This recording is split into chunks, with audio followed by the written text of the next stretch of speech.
ভয়াবহ অগ্নিকাণ্ড মালদহের কালিয়াচকে। মঙ্গলবার গভীর রাতে পরপর ৩টি প্লাস্টিকের গুদামে আগুন লাগে। তীব্রতা এতটাই ছিল যে দীর্ঘ প্রচেষ্টার পরও আগুন নেভানো সম্ভব হয়নি। গোটা এলাকা ঢেকে যায় কালো ধোঁয়ায়। পোড়া গন্ধে স্থানীয়দের মুহূর্তের মধ্যে এলাকায় অস্বস্তি ও শ্বাসকষ্টের সমস্যাও হয়। দুর্ঘটনার খবর পেয়ে তড়িঘড়ি ঘটনাস্থলে যায় দমকল বাহিনী।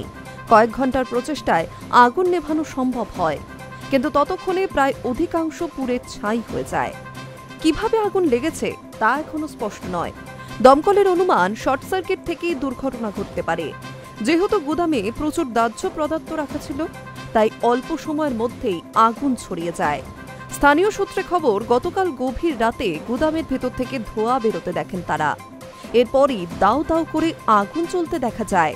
প্রথমে 2টি ইঞ্জিন ঘটনাস্থলে আসে, তবে পরিস্থিতি কার্যত হাতের বাইরে বেরিয়ে যাওয়ায় আরও কয়েকটি দমকলের ইঞ্জিন আনা হয়েছিল। গুদামগুলিতে মূলত প্লাস্টিক সামগ্রী মজুত রাখা হয়। সবই প্রায় আগুনে পড়ে গিয়েছে। কয়েক কোটি টাকার ক্ষয়ক্ষতিও হয়েছে বলেই আশঙ্কা ব্যবসায়ীদের। এদিকে দুর্ঘটনার জেরে বুধবার 12 নম্বর জাতীয় সড়কে যান চলাচল ব্যাহত হয়। দীর্ঘ যানজটের সৃষ্টি হয়েছিল। পরে সেখানে গিয়ে পরিস্থিতি সামাল দেয় traffic police. High News network.